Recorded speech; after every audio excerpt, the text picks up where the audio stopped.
Tornadoes on Mother's Day, extensive city damage, and my high school graduation. What more could one ask for in a month? May 2008 will forever resonate in my memories as the month where I began my transition from teenager to young adult through these life-changing events.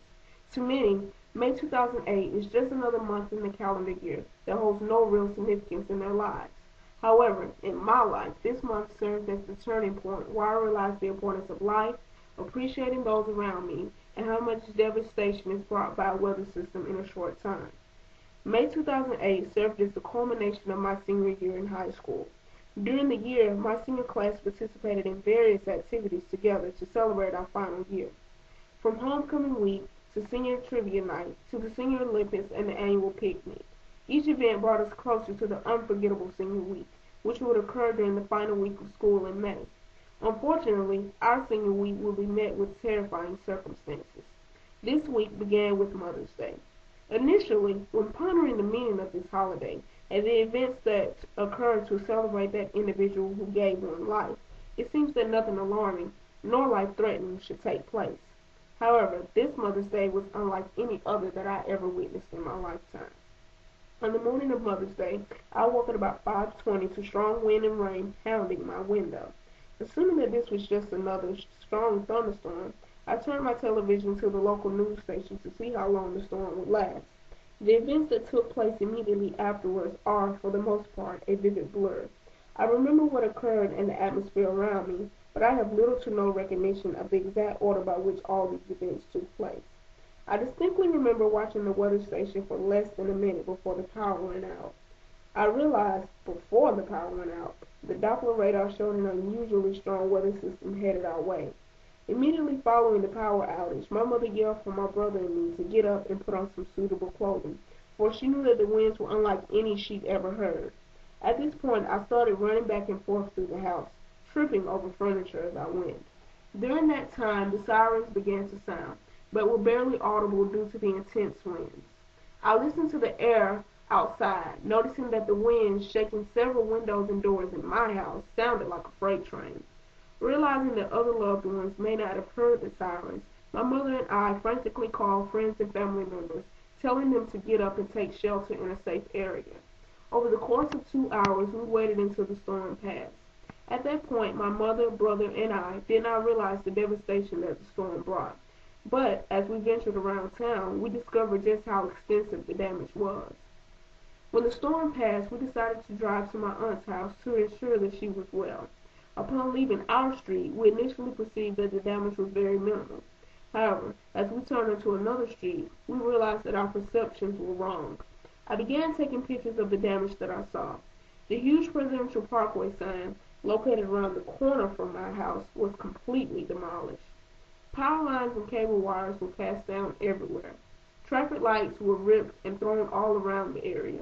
The iron from billboard signs was twisted and bent onto buildings, which suffered extensive damage. Some buildings had their front and sides pushed in, while others had roof and window damage. As we drove closer to my aunt's house, we noticed that gigantic trees blocked the roads. We were forced to drive several unsuccessful routes, which were all blocked by trees and downed power lines.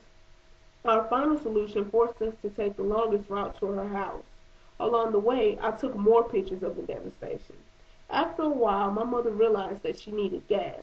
As we looked around, we noticed that most of the gas stations in our area were severely affected by the storm.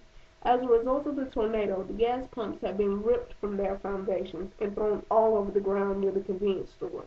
It took us the entire day to finally find an open gas station with working pumps. When we arrived to my aunt's house, we were relieved that her house suffered minimal damage.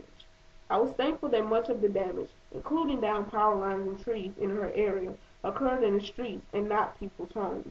The same could not be said for my uncle's neighborhood, which was located less than a mile from my aunt's house. Every house, except his, suffered a great deal of damage.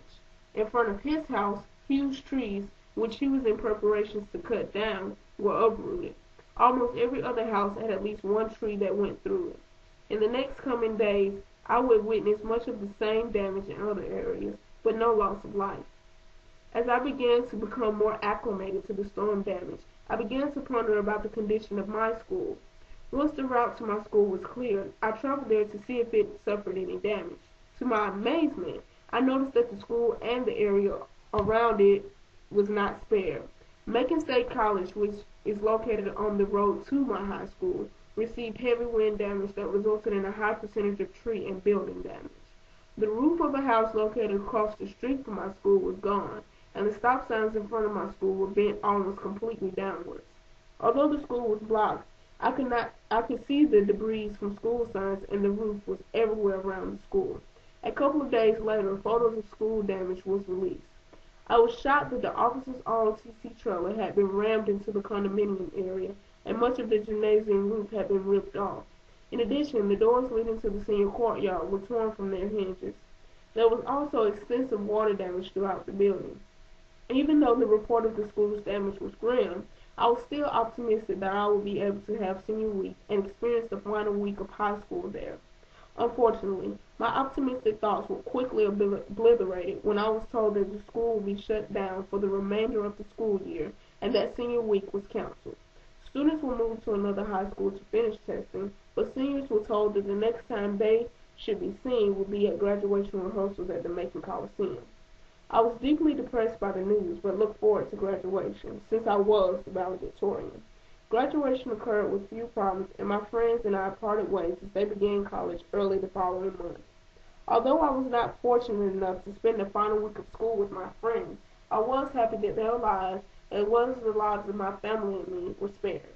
The events of May 2008 allowed me to appreciate the lives of all those around me, for they could have been lost on that terrifying Mother's Day.